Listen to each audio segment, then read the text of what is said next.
தென்னாடுடைய சிவனே போற்றி, எந்நாட்டவர்க்கும் இறைவா போற்றி. அனைத்து தமிழ் உள்ளங்களுக்கும் கனிவான வணக்கங்கள். நிகழும் ஸ்ரீ மங்களகரமான சோபகிருது ஆண்டு மார்ச் மாதம் 14ஆம் தேதி வியாழக்கிழமை அன்று சதுர்த்தி திதியில் பரணி நட்சத்திரத்தில் வைத்ருதி நாம யோகத்தில் சித்தயோகம் கூடிய நன்னாளில் இந்த மகத்தான பங்குனி மாதம் பிறக்கிறது. பிறக்கும் இந்த பங்குனி மாதத்தின் கிரக நிலைகளை பார்க்கும்போது மேசத்தில் குரு பகவானுடன் இணைகிறார் சந்திர பகவான். கன்னி ராசியில் கேது பகவானும் மகர ராசியில் செவ்வாய் பகவானும் உள்ளனர். சூரிய பகவான், புதன் பகவான், ராகு பகவான் மீன ராசியில் சஞ்சாரம் செய்கின்றனர். கும்பராசியில் சனி பகவானுடன் சுக்கிரன் உள்ளார். இம்மாத கிரக பெயர்ச்சி என எடுத்துக்கொண்டால் செவ்வாய் பகவான் மகரத்தில் இருந்து கும்பராசிக்கு பெயர்ச்சி அடைகிறார். சுக்கிர பகவான் கும்பத்தில் இருந்து மீனராசிக்கு பெயர்ச்சி அடைகிறார். சந்திர பகவானை பொறுத்தவரை மேசத்தில் ஆரம்பித்து 2.25 நாட்கள் வீதம் 12 ராசிகளை கடந்து ரிஷபத்தில் அமர்ந்து பலன்களை தரப்போகிறார். இம்மாத சிறப்பாக குரு பகவான் நீச நிலையில் இருந்து வக்ர நிலைக்கு மாறுகிறார். இதன் காரணமாக உச்ச பலன்களை அள்ளித் தரப்போகிறார் குரு பகவான். இந்த கிரக அமைப்பினால் உங்கள் வாழ்வில் ஏற்படக்கூடிய சுப மற்றும் அசுப பலன்கள் என்ன என்பதனையும், அசுப பலன் ஏற்படுமாயின் ராசிக்காரர்கள் செய்ய வேண்டிய பரிகாரம் என்ன, வழிபட வேண்டிய தெய்வம், வழிபடும் முறை என்ன என்பதனை பற்றி விரிவாக காண்போம். பிறக்க போகும் இம்மாதம் உங்கள் வாழ்வில் வளமும் நலமும் செல்வ செழிப்பும் பெற்று வாழ்வின் உயரிய நிலையை அடைய எல்லாம் வல்ல எம்பெருமானை வேண்டி விரும்பி கேட்டுக்கொள்கிறேன். கன்னிராசி அன்பர்களே, இந்த மாதம் புத்தி சாதுரியத்தை பயன்படுத்தி காரியங்களை வெற்றிகரமாக செய்து முடிப்பீர்கள். செயல்திறன் அதிகரிக்கும். ஆனால் பயணங்களின் போது உடல் ஆரோக்கியத்தில் கவனம் தேவை. தொழில் மற்றும் வியாபாரத்தில் நல்ல லாபம் கிடைக்க பெறுவீர்கள். பிரச்சனைகளை பேசியே தீர்த்து விடுவீர்கள்.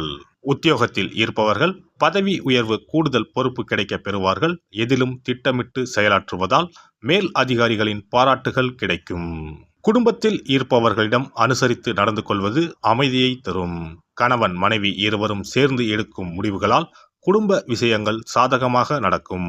பிள்ளைகளால் பெருமை சேரும். பெண்களுக்கு அடுத்தவர் பேசுவதை காதில் வாங்காமல் தவிர்ப்பது நல்லது. நீண்ட நாட்களாக இழுபறியாக இருந்த பிரச்சனைகள் குறையும். மனதில் எதிர்காலம் பற்றிய சிந்தனைகள் உண்டாகும். மாணவர்களுக்கு கல்வியில் வெற்றி பெற நண்பர்களின் உதவிகள் கிடைக்கும். வீண் செலவை குறைப்பது நல்லது. கலைத்துறையினரை பொறுத்தவரை எடுக்கும் முயற்சிகள் சாதகமான பலன் தரும். கடன் பிரச்சனை தீரும். எதிர்ப்புகள் அகலும். தொழில் வியாபாரம் தொடர்பான போட்டிகளும் நீங்கும். அரசியல் துறையினர் விடாப்பிடியாக செயல்பட்டு சில வேலைகளை முடிப்பீர்கள். நண்பர்களுடன் மனத்தாங்கல் வரும். யாருக்கும் சாட்சி கையெழுத்திட வேண்டாம். வேலையாட்களால் பிரச்சனைகள் வரக்கூடும். மறைமுக எதிர்ப்புகள் வந்து நீங்கும். நட்சத்திர பலன்கள். உத்திரம் 2, 3, 4ஆம் பாதங்கள். இந்த மாதம் குடும்பத்திலும் மகிழ்ச்சி தரக்கூடிய நிகழ்ச்சிகள் நடைபெற்று மேலும் மன நிம்மதி ஏற்படும். தொலைதூர பயணங்கள் மேற்கொள்ளக்கூடிய வாய்ப்புகளும் அதன் மூலம் அனுகூலமான பலன்களும் உண்டாகும். அஸ்தம் நட்சத்திரம். இந்த மாதம் துணிச்சலாக எதையும் செய்து முடித்து காரிய வெற்றி அடைவீர்கள். மற்றவர்களுடன் இருந்த பகை நீங்கும். பூர்வீக சொத்துக்களில் இருந்த சிக்கல்கள் தீரும். பணவரத்து கூடும். அரசாங்கம் மூலம் லாபம் உண்டாகும். நீண்ட தூர பயணங்களால் சாதகமான பலன் கிடைக்கும். சித்திரை 1, 2ஆம் பாதங்கள். இந்த மாதம் தொழில் வியாபாரத்தில் இருந்த தொய்வு நீங்கி விறுவிறுப்படையும். வசூலாக வேண்டிய கடன் பாக்கிகள் வசூலாகும். தொழில் தொடர்பான பிரச்சனைகள் தீரும். உத்தியோகத்தில் இருப்பவர்கள் பணி தொடர்பான கஷ்டங்கள் குறையும். நரசிம்மரை வணங்க மனதில் தைரியம் உண்டாகும். எதிர்ப்புகள் அகலும். எதிலும் வெற்றி உண்டாகும். அதிர்ஷ்ட கிழமைகள் புதன் மற்றும் வெள்ளி. அதிர்ஷ்ட தினங்கள் பங்குனி 14 மற்றும் 15. சிறப்பு பரிகாரம். வாரந்தோறும் செவ்வாய்க்கிழமை அன்று வீட்டில் உள்ள முருகப்பெருமான் படத்தினை துடைத்து சந்தனம் குங்குமம் பொட்டு வைத்து சிகப்பு அரளிப்பூ கொண்டு அலங்காரம் செய்யுங்கள். ஒரு கண்ணாடி டம்ளரில் தண்ணீர் ஊற்றி ஒரு எலுமிச்சை பழம், சிறு வெட்டிவேர் போட்டு முருகன் படத்திற்கு முன் வைத்து விடுங்கள். ஒரு மா இலை எடுத்து காம்பு பகுதி முருகப்பெருமானை பார்த்தவாறு வையுங்கள். அகல் விளக்கில் நெய் தீபம் ஏற்றி மா இலையின் மீது வைக்க வேண்டும். தீபச்சுடர் முருகப்பெருமானை பார்க்கும் வண்ணம் இருக்க வேண்டும். கண்களை மூடி முருகப்பெருமானை மனமாற வேண்டி உங்கள் வேண்டுதல்களை வையுங்கள். பூஜை முடிந்த பிறகு அடுத்த நாள் டம்ளரில் உள்ள எலுமிச்சை பழத்தை உங்கள் வீட்டை சுற்றி திருஷ்டி கழித்து போட்டு விடுங்கள். 6 வாரங்கள் வரை இந்த வெட்டிவேரை மாற்ற தேவையில்லை. இவ்வாறு செய்து வழிபட்டு வர குடும்பத்தில் உள்ள எப்படிப்பட்ட கஷ்டமாக இருந்தாலும் அந்த கஷ்டத்திற்கு தீர்வு கிடைக்கும். நம்பிக்கை இல்லாமல் எந்த ஒரு வழிபாடும் செய்யக்கூடாது. நம்பிக்கையோடு செய்யும் பட்சத்தில் கைமேல் பலன் கிடைக்கும். இனி பங்குனி மாத சிறப்புகளும் வழிபாட்டின் பலன்களும் என்ன என்பதனை பற்றி காண்போம். பங்குனி மாதம் என்பது வழிபாட்டுக்கு உரிய மாதம். பங்குனி மாதம் வணங்குவதற்கும் பூஜைக்கும் உரிய மாதமாகும். ஒவ்வொரு மாதத்திலும் ஒவ்வொரு நட்சத்திரத்திற்கு முக்கியத்துவம் கொடுத்து விழாக்கள் நடத்துவது வழக்கம். ஆனால் பங்குனி உத்திர நட்சத்திரத்திற்கு மற்ற நட்சத்திரங்களை விட அதிக மகத்துவம் உண்டு. தெய்வ திருமணங்கள் அதிகம் நடைபெற்ற மாதம் பங்குனி மாதம். மாதங்களில் 12வது மாதம் பங்குனி, நட்சத்திரங்களில் 12வது நட்சத்திரம் உத்திரம். 12வது மாதமான பங்குனியும் 12வது நட்சத்திரமான உத்திரமும் இணையும் புனித நாள் பங்குனி உத்திரம் என்று கொண்டாடப்படுகிறது. எனவே பங்குனி மாத உத்திரத்தின் சிறப்புகள் அதிகம். பங்குனி உத்திர நாளில் அனைத்து ஆலயங்களிலும் சிறப்பு வழிபாடுகள் நடைபெறும்.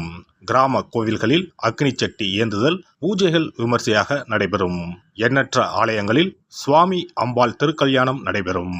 சிலருக்கு கைகூடாமல் திருமணம் தள்ளி போனால் பங்குனி உத்திர நாளில் விரதம் இருந்து இறைவனை வழிபட்டால் வெகு சீக்கிரம் திருமணம் கைகூடும் என்பது ஐதீகம். அதோடு காதலிப்போர் மனதுக்கு பிடித்தவரை கரம் பிடிக்கவும் பங்குனி உத்திர விரதம் இருப்பது மிகுந்த பலனை கொடுக்கும். பங்குனி உத்திரம் கல்யாண விரதம் என்றும் அழைக்கப்படுகிறது. 8 வகையான மகா விரதங்களில் கல்யாண விரதமும் ஒன்று. ஆகவே இந்த நாளில் திருமணம் ஆகாத இளையோர் விரதம் இருந்து தமக்கு நல்ல வரன்கள் கிடைக்க வேண்டும் என்று சிவபெருமானையும் பார்வதி தேவியாரையும் வேண்டுவது நல்ல பலன்களை பெற்றுத்தரும். இத்தினத்தில் மேற்கொள்ளும் விரதம் மிகவும் விசேஷமானது.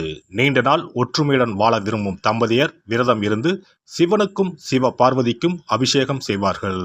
இந்த விரதத்தை முருகனை வேண்டியும் செய்யலாம். அதோடு அன்னதானம், வஸ்திரதானம் செய்வதும் சிறப்பானது.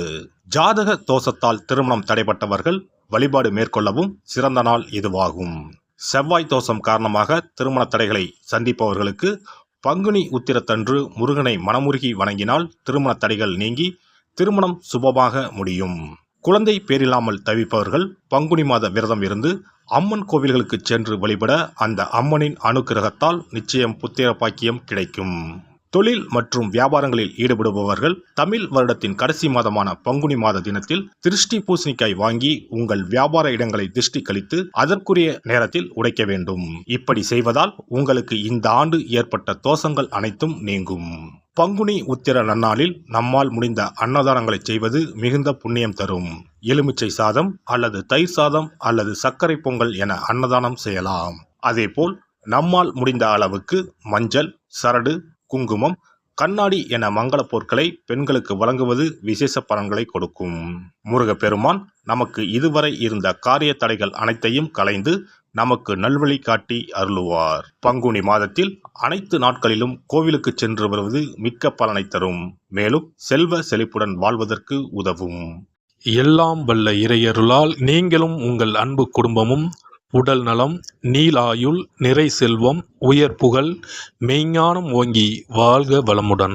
இந்த வீடியோ பதிவு உங்களுக்கு பிடித்திருந்தால் லைக் பண்ணுங்க, கமெண்ட் பண்ணுங்க, ஷேர் பண்ணுங்க, மறக்காம சப்ஸ்கிரைப் பண்ணுங்க, பக்கத்துல இருக்கிற பெல் பட்டனை கிளிக் பண்ணுங்க. நன்றி, வணக்கம். ஓம் நமச்சிவாய. சிவாய நம.